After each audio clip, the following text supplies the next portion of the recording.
안녕하세요. 오늘도 사금의 시간 함께해서 감사합니다. 오늘은 다니엘서 7장을 함께 살펴보도록 하겠습니다. 먼저 배경을 잠시 보죠.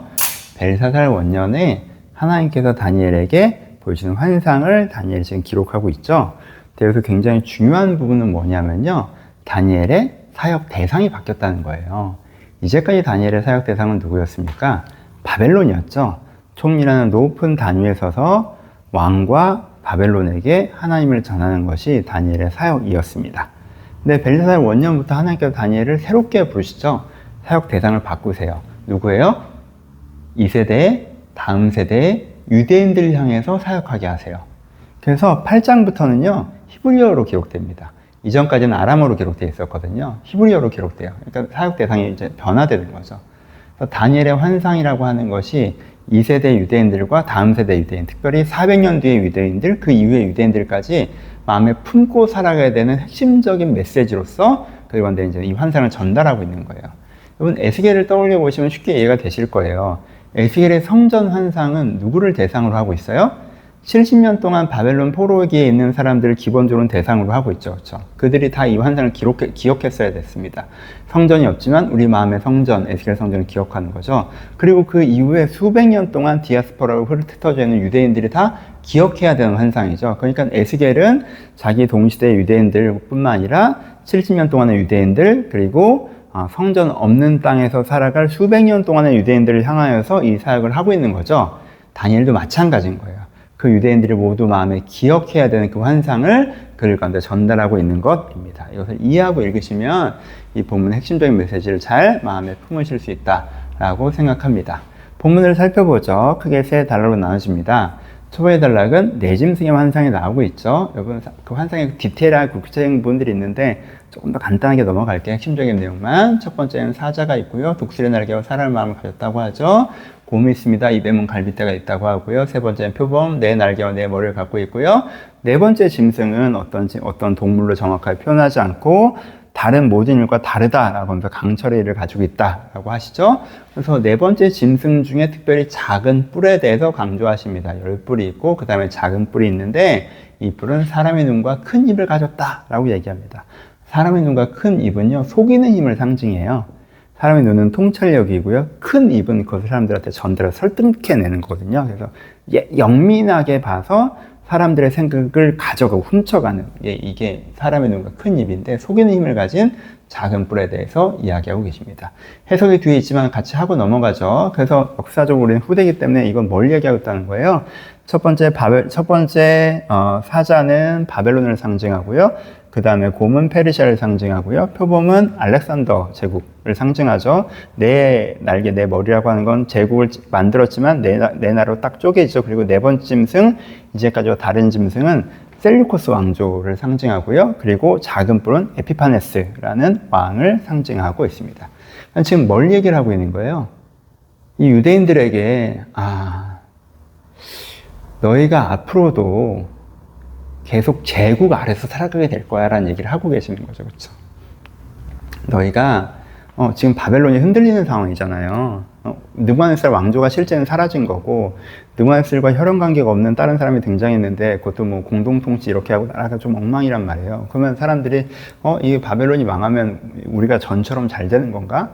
바벨론이 망하면 우리가 완전 힘들어지는 건가? 여러 가지 생각할 수 있겠지만 뭐라고 얘기하는 거예요? 다니엘은, 하나님은 다니엘을 통해서 너희는 이 짐승의 시대를 계속 살아갈 거야. 이 짐승의 시대.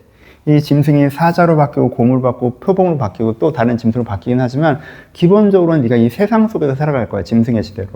옛날 다윗 때처럼 너희들만의 나라가 이렇게 되진 않을 거야. 짐승의 시대를 살아갈 거야 라고 이야기하시는 것이 첫 번째 단락의 내용이죠.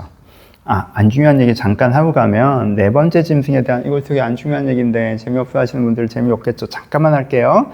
네 번째 짐승에 대한 해석이 좀 갈려요. 한쪽은 본문에 읽으면 네 번째 짐승이 제일 세게 표현되어 있는데 앞에 있는 짐승들과 다르고 뭐 비교할 동물이 없고 제일 센데, 아니 셀류코스 왕조라고? 여기는 제국이고 이 셀류코스 왕조는 심지어 제국도 아니잖아. 어떻게 제일 강하게 표현된 걸 제일 약한 거의 상징으로 표현할 수 있어? 이건 로마로 상징하던가? 아니지. 로마도 페르시아나 바벨론보다 강했다고 할 수 없으니까 앞으로 올 메시아 시대, 우리 최후 심판 때, 계시록 때 그때를 얘기하는 거 아닐까? 라고 해석하는 경우들이 있는데요. 그거는 청자에 대한 이해가 부족해서 그래요. 그러면 지금 이 얘기를 누구에게 해주는 거라고 했어요? 유대인들에게 해주는 거라고 했죠. 어떤 유대인들? 이 제국 속에서 살아가는 유대인들에 대해서 얘기해 주는 거라고 했죠. 그럼 이 유대인들 입장에서는요, 이 앞에 세 제국은 비슷했어요. 그냥 뭐 바벨론이나 페르시아나 알렉산더 비슷했다고. 근데 네 번째는 달랐어요. 왜? 유난히 괴롭혔거든. 특별히 작은 뿔 에피파네스는요, 자기가 제우스의 현현이라고 그래서 막 그 성전에다 돼지피 뿌리고 제우스 신상 세우고 예수님께서 표현했던 가증한 것이 거룩하게 서는 그것이 에피파네스 때를 얘기하는 거거든요. 그러니까 진짜 심각하게 어려웠다. 그러니까는 이제까지와 다른 강철의 일을 얘기하는 건 이걸 겪는 유대인들 입장에서 얘기하는 거기 때문에 객관적인 세계사의 제국의 사이즈랑은 상관이 없습니다. 그래서 셀루코스 왕조와 에피파네스를 상징한다고 해석하시면 되고요. 관심 없죠. 미안해요. 하여튼 그래도 잠깐 설명을 해요. 그래서 너희가 앞으로도 어떻게 될 거야? 예, 너희만의 뭐 그런 게 아니라 이 어두운 시대를 살아가게 될 거야. 짐승의 시대를 살아가게 될 거야. 라고 얘기하는 첫 번째 달라요. 근데 두 번째. 그럼 이게 되게 암울한 거예요? 아니죠. 그래도 하나님께서는 여전히 보좌에 앉아 계시죠. 보좌에 앉아 계시죠. 에스겔 생각나지 않아요? 그 백색, 진리의 하나님, 바퀴의 하나님, 불의 강을 흐르게 하시는 하나님, 많은 섬기는 자가 하나님의 앞에 있고 심판의 책이 펼쳐져 있는 그 왕이신 하나님, 이 제국보다 높으신 그 하나님이 항상 계셔라고 얘기하는 거죠. 그래서 그 하나님이 뭘 하세요?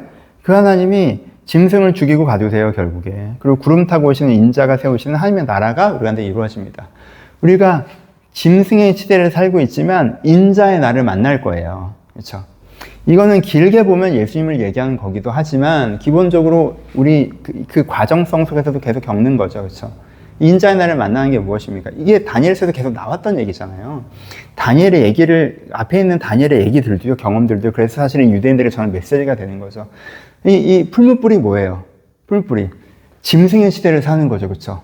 근데 풀무불에서 살려주시는 인자의 날을 만나죠. 그렇죠? 사자굴이 뭐예요?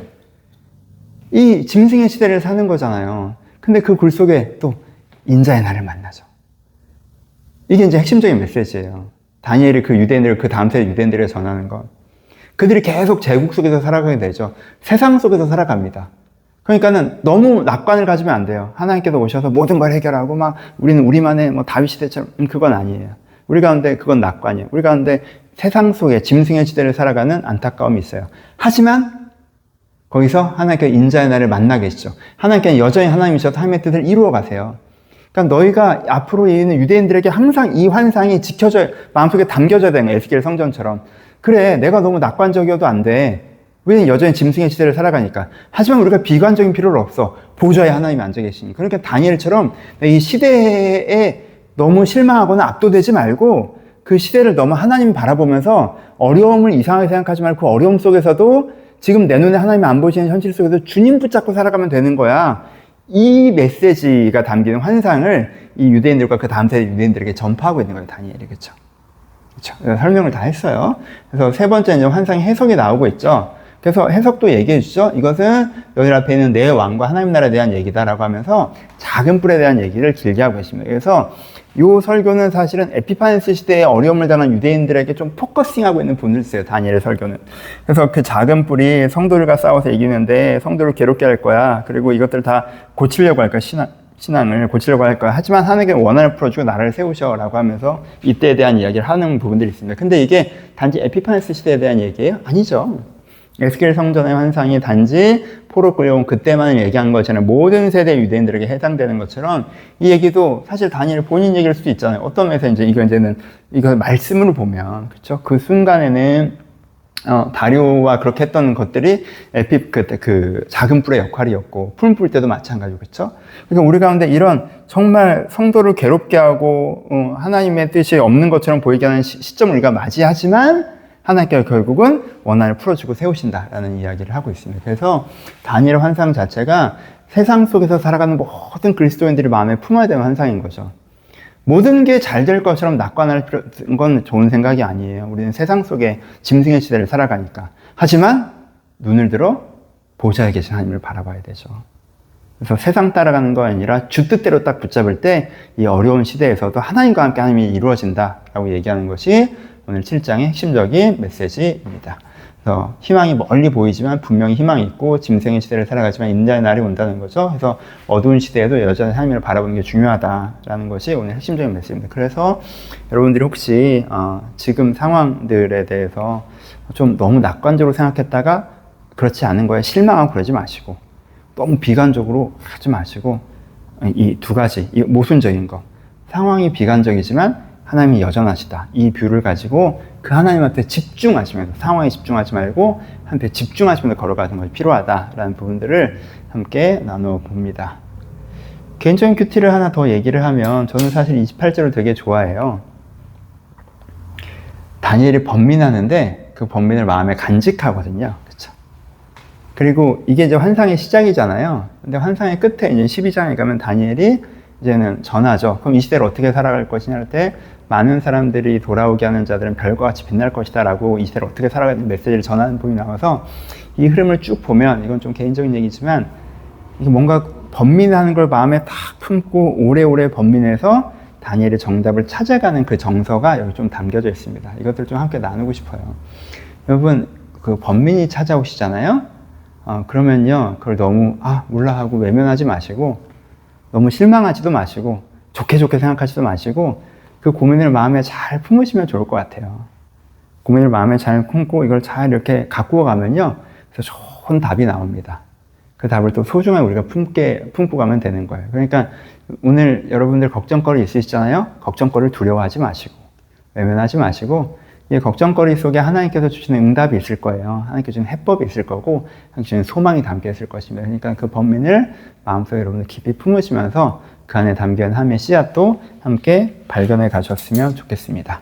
이런 관점 두 가지 적용을 좀 나누는데요, 마음에 품으시고, 오늘도 여러분들의 현실에 보기에 뭔가 답답하고 어려운 게 좀 있으시더라도 보좌의 하나님 보시고, 걱정거리가 있으시더라도 그 속에 깊게 고민해보면 하나님께 주신 소망의 씨앗이 있어 라는 걸 기억하셔서 이 장면의 실망에 흔들리지 마시고 여러분의 중심을 잘 지켜가시는 그런 하루가 되셨으면 좋겠습니다. 좋은 아침입니다.